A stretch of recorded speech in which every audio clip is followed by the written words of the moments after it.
अर्ज किया है कभी गरम कभी ठंडा पिया करो। जी हाँ, कभी गरम कभी ठंडा पिया करो।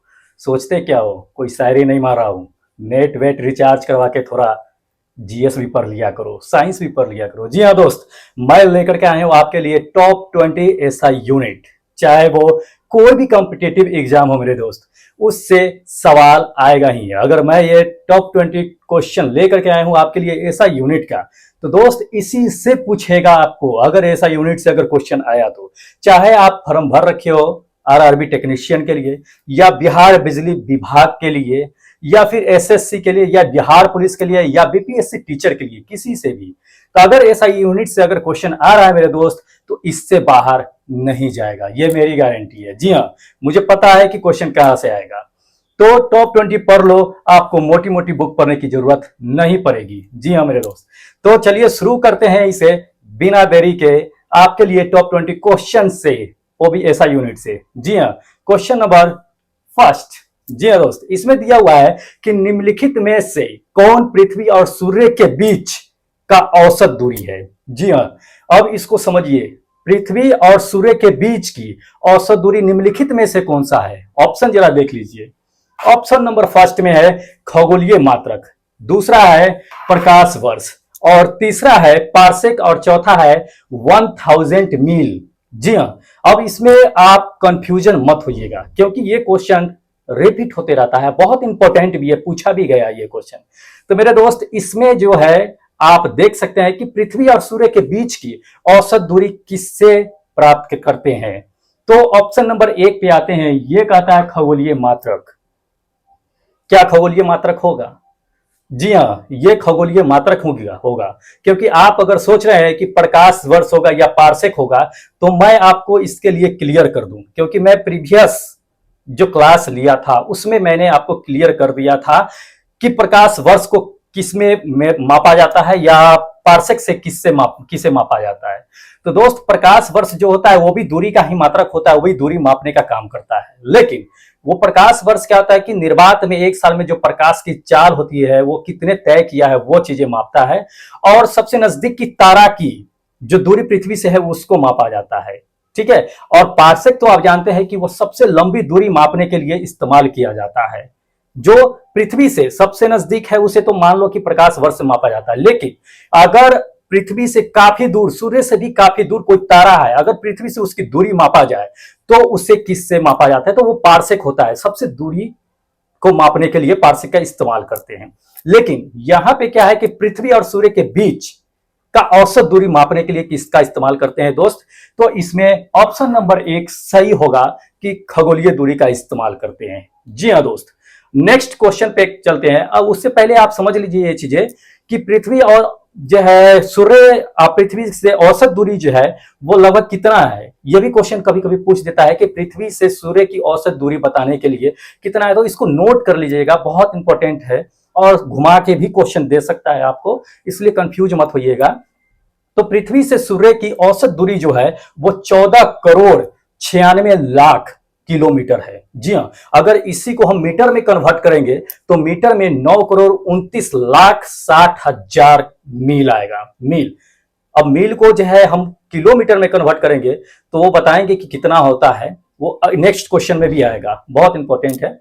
चलिए हम शुरू करते हैं नेक्स्ट क्वेश्चन पे। नेक्स्ट क्वेश्चन कहता है, देख लीजिए यहां पे, ये कह रहा है कि एमकेएस पद्धति में दूरी का मात्रक क्या है, कौन सा हो सकता है।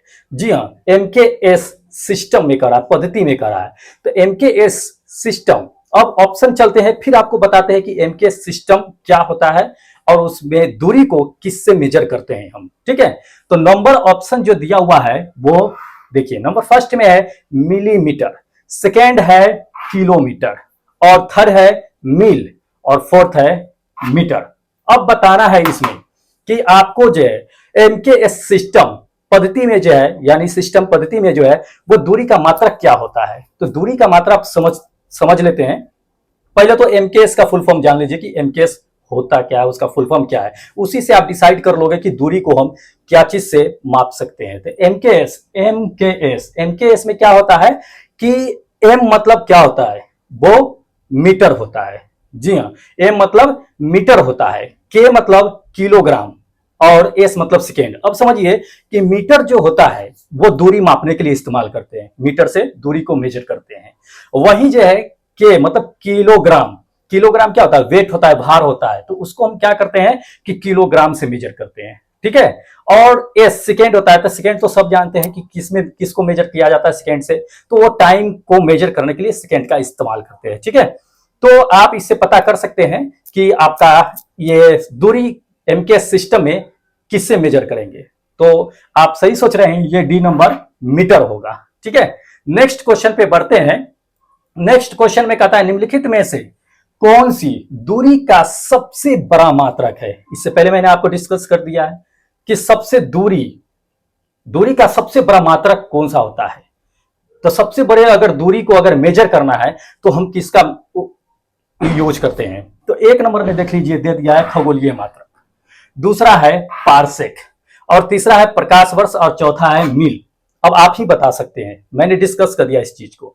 तो इसमें ऑप्शन तो आपका खगोलीय तो होगा नहीं, क्योंकि सबसे दूरी है, सबसे दूरी को मेजर करने के लिए हम क्या करते हैं, इसमें पारसेक का इस्तेमाल करते हैं। जी हाँ, तो ये मेरा क्या होगा कि पारसेक सही आंसर होगा। अब एक बात समझ लीजिए कि कभी कभी क्वेश्चन दे देता है कि एक पारसेक में कितना प्रकाश वर्ष होता है।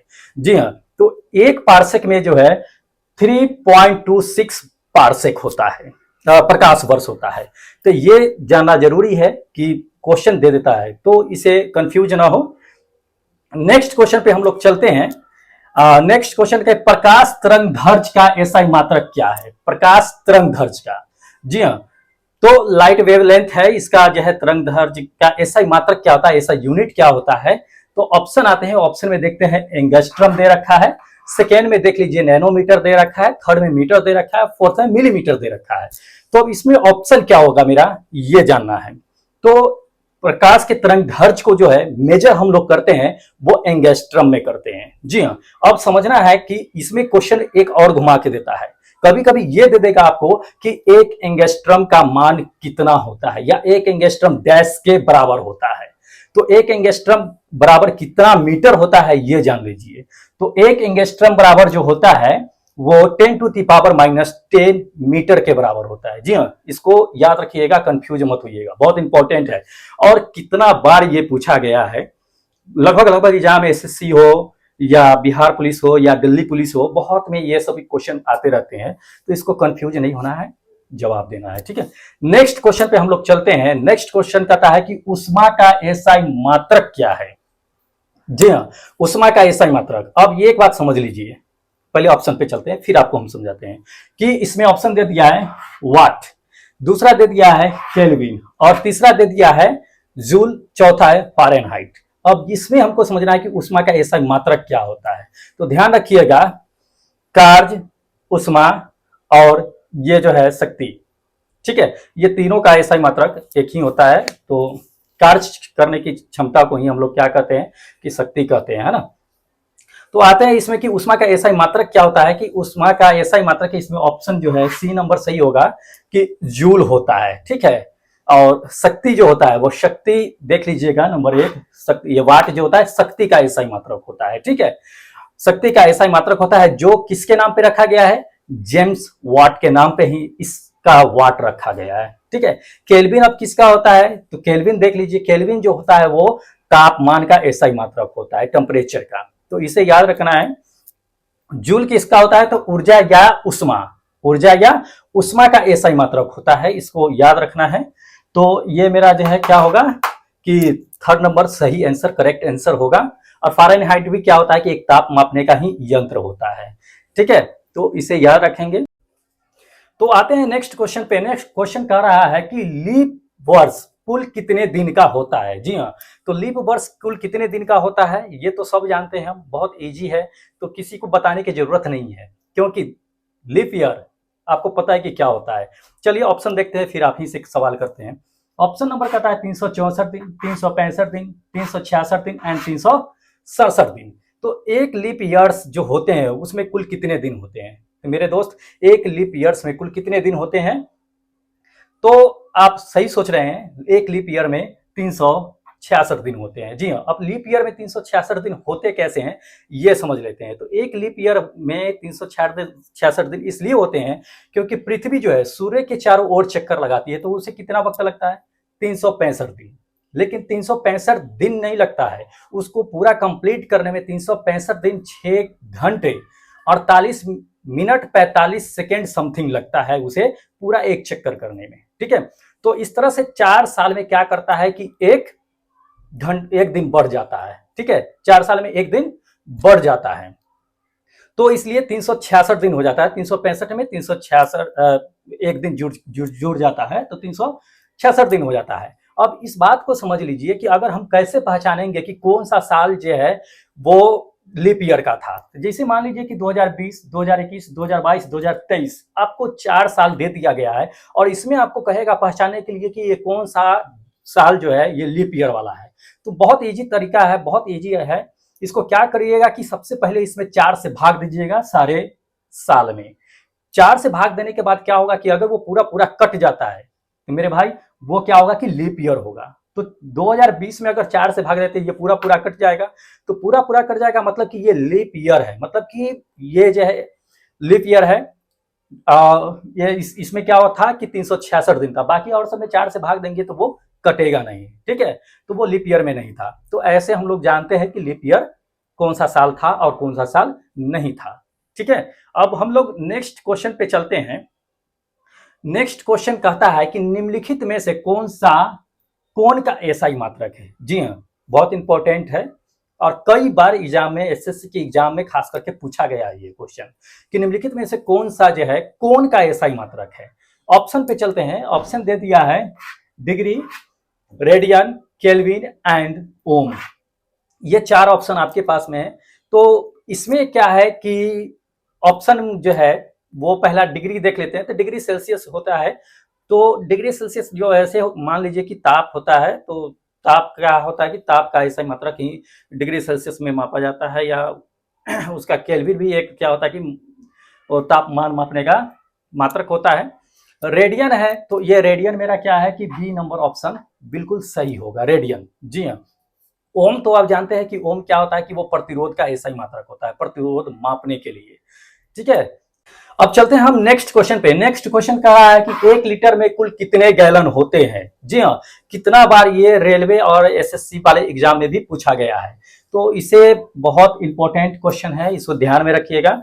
ऑप्शन पे चलते हैं। ऑप्शन मेरा कह रहा है यहाँ पे 2.642 गैलन, दूसरा दे दिया है कि 0.365 गैलन, और तीसरा दे दिया है कि 1.063 गैलन, और चौथा दे दिया है इसमें 0.2642 गैलन। जी हाँ, अब इसमें आपको याद रखना है, ऐसा नहीं कि कंफ्यूजन हो जाइएगा। देख लीजिए, ये और ये दोनों कंफ्यूजन करने वाला ऑप्शन है, और इसी दोनों में से एक ऑप्शन है।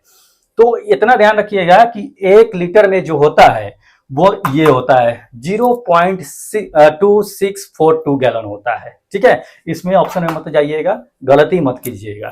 ठीक है, नेक्स्ट क्वेश्चन पे हम लोग चलते हैं। नेक्स्ट क्वेश्चन कहता है कि पदार्थ की मात्रा को किसमें व्यक्त किया जाता है। जी हाँ, आपको मैंने इससे पहले वाले क्लास में बताया था कि 7 जो है मूल मात्रक होते हैं, उसमें पदार्थ की मात्रा को भी बताया था कि किसमें व्यक्त किया जाता है। ठीक है, तो इसमें ऑप्शन देख लेते हैं। ऑप्शन में कहता है किलोग्राम, मोल, पाउंड और लीटर। जी हाँ, तो ये 4 में से कौन सा ऑप्शन सही होगा ये जानना है। तो पदार्थ की मात्रा है, पदार्थ की किसी भी मात्रा को हम लोग व्यक्त किस में करते हैं, मोल में करते हैं। जी हाँ, ये बी नंबर मेरा ऑप्शन सही होगा कि पदार्थ की मात्रा को हम लोग मोल में मेजर करते हैं, मोल में व्यक्त करते हैं। ठीक है, याद रखिएगा, इंपॉर्टेंट क्वेश्चन है।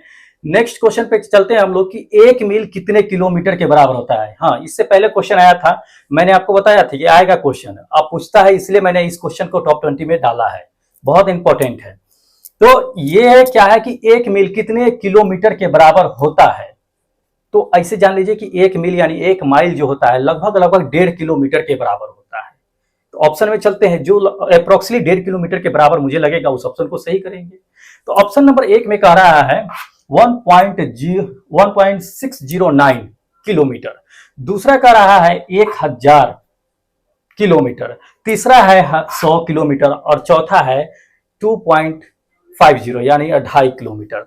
तो ये ध्यान रखना है। तो 1.5 किलोमीटर अप्रोक्सली जो होता है वो एक क्या होता है कि मील यानी माइल के बराबर होता है। तो इसमें आप ऑप्शन में देख सकते हैं कि मेरा कौन सा 1.5 किलोमीटर के अप्रोक्सली आ रहा है। तो दोस्त ये क्या है कि 1.609 किलोमीटर जो होता है वो एक माइल के बराबर होता है। बहुत इंपॉर्टेंट है, कई बार पूछा भी गया इसे, तो इसे याद रखना। अगले नंबर क्वेश्चन पे हम लोग चल रहे हैं। अगला नंबर क्वेश्चन करा है 1 माइक्रोन कितने मीटर के बराबर होता है। हाँ, यह है इंपॉर्टेंट क्वेश्चन और पूछा गया है रेलवे में, खास करके कई बार पूछा गया है भाई। इसको याद करने की तरीका है, आपको माइक्रोन दे दिया है, मिली दे देगा, नैनो दे देगा, पिको दे देगा, बहुत ऐसे दे देंगे, उसको याद करके रखिए। याद करने का तरीका है बहुत इजी है। ऑप्शन पे चलते हैं सबसे पहले, फिर आपको हम बताते हैं कि कैसे इसको याद रख सकते हैं, कैसे इसको पता कर सकते हैं। तो ऑप्शन नंबर फर्स्ट पे कह रहा है यहाँ पे कि 10 टू दी पावर 12 मीटर, दूसरा है 10 टू दी पावर 9 मीटर, तीसरा है 10 टू दी पावर -6 मीटर और चौथा जो है 10 टू दी पावर 7 मीटर। बहुत इजी है। चलिए एक बार आपको मैं ऑप्शन सही बताता हूं, फिर उसको बताता हूं कि कैसे याद रखना है इसे। बहुत आसान तरीका है, आप याद रख सकते हैं।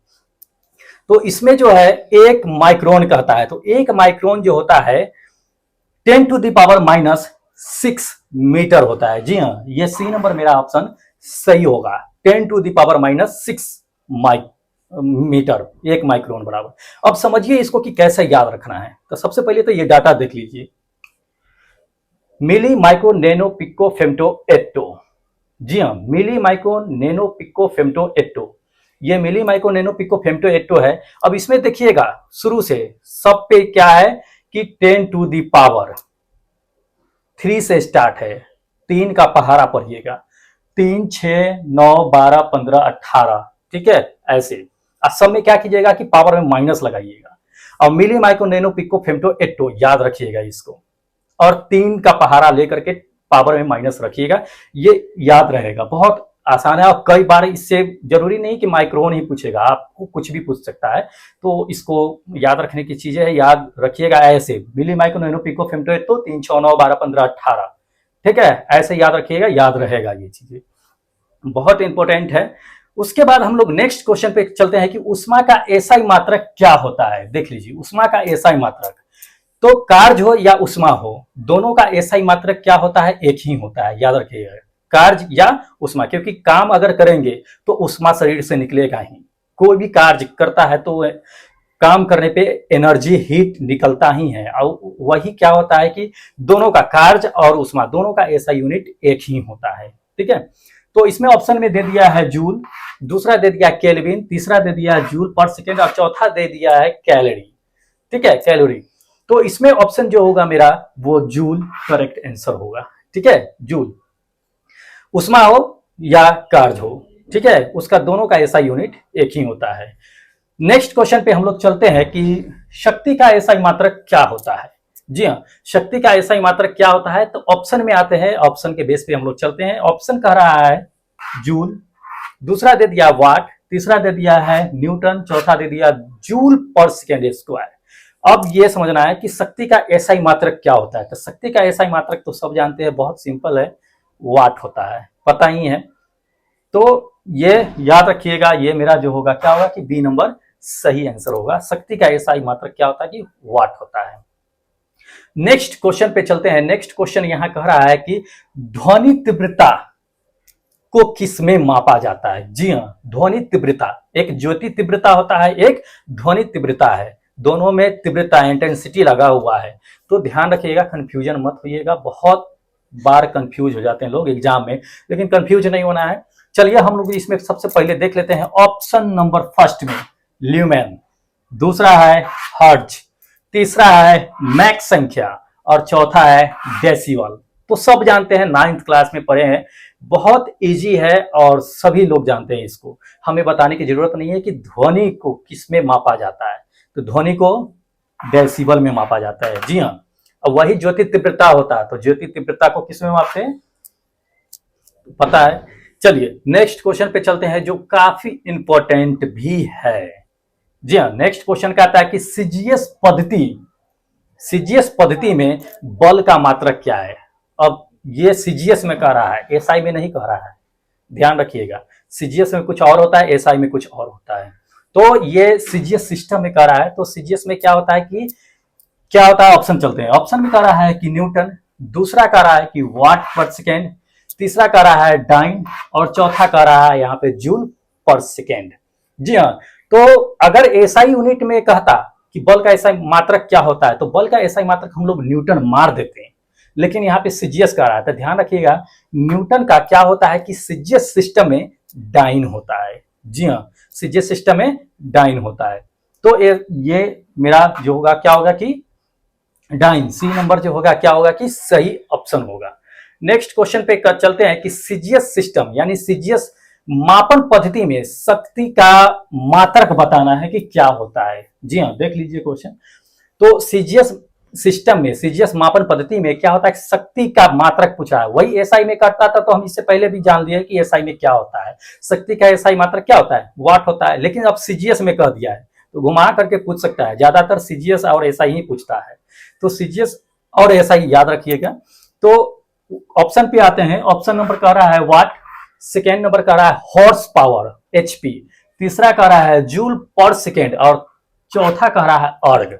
जी हाँ, अब इसमें जान लीजिए कि सीजीएस सिस्टम में अगर हमें आना है, तो सीजीएस सिस्टम में क्या होता है, एसआई यूनिट अगर कहता कि एसआई यूनिट जो है शक्ति का क्या होता है, शक्ति का एसआई यूनिट सब जानते हैं कि वाट होता है, लेकिन यहाँ वाट गलती मत कीजिएगा, सीजीएस है। यहाँ पे सीजीएस सिस्टम क्या होता है कि सीजीएस में अर्ग होता है।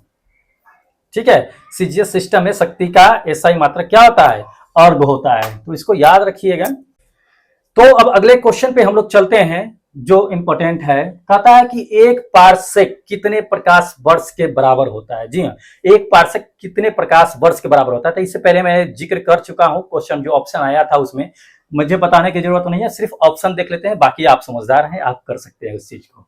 ठीक है, तो ऑप्शन यहाँ कहता है 3.26 प्रकाश वर्ष, दूसरा कह रहा है 1.59 प्रकाश वर्ष, तीसरा कह रहा है 2.2 प्रकाश वर्ष, और चौथा कह रहा है 4.50 प्रकाश वर्ष। बाकी आप समझदार हैं, हमें कहने की जरूरत नहीं है, क्योंकि इससे पहले हम चर्चा कर चुके हैं। ठीक है, तो आप जो सोच रहे हैं बिल्कुल सही है।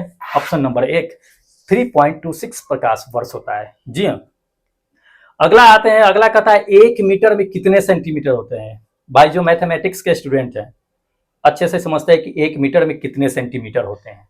कहने की जरूरत नहीं है, बताने की जरूरत भी नहीं है मुझे। तो ये क्या होता है, ऑप्शन पे चल लेते हैं, देख लेते हैं एक बार ऑप्शन, क्योंकि है इंपॉर्टेंट, पूछा हुआ क्वेश्चन ही हम लेकर के आए हैं हर जगह से, और बार बार इसी को रिपीट करता है एग्जाम में, इसलिए लेकर के आए हैं मुझे, क्योंकि आपको टॉप 20 क्वेश्चन देना है। अगर इस सीजीएस एसआई सिस्टम से अगर पूछ रहा है, तो इसी के इर्द गिर्द ही क्वेश्चन पूछेगा, इससे बाहर नहीं जाएगा। ठीक है, तो आते हैं ऑप्शन में। दे दिया है 10 सेंटीमीटर, दूसरा दे दिया है यहाँ पे 1000 सेंटीमीटर, तीसरा दे दिया है 500 सेंटीमीटर, चौथा दे दिया है यहाँ पे 100 सेंटीमीटर। तो 1 मीटर में कितने सेंटीमीटर होते हैं ये बताने की जरूरत नहीं है मेरे दोस्त। तो ये क्या होता है कि 100 सेंटीमीटर होता है।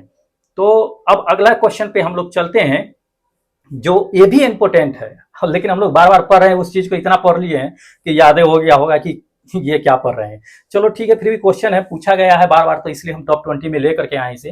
क्वेश्चन पे आते हैं कि एक प्रकाश वर्ष निम्नलिखित में से किसके बराबर होता है। जी हाँ, एक प्रकाश वर्ष निम्नलिखित में से किसके बराबर होता है।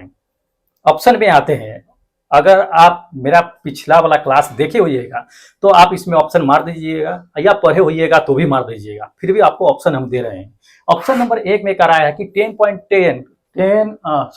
10 into 10 to the power 12 metre, दूसरा दे दिया है 12 into 10 to the power 15 metre, और थर्ड दे दिया है 9.46 into 10 to the power 15 metre, और चौथा दे दिया है 8.73 into 10 to the power 15 metre. जी हाँ, अब हमें ये जानना है कि इसमें कौन सा ऑप्शन सही है।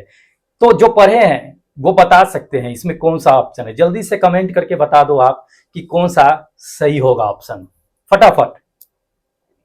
जी हाँ, बिल्कुल सही आपने पकड़ा है, ये सी नंबर है। 9.6 into 10 to the power 15 metre एक प्रकाश वर्ष बराबर होता है।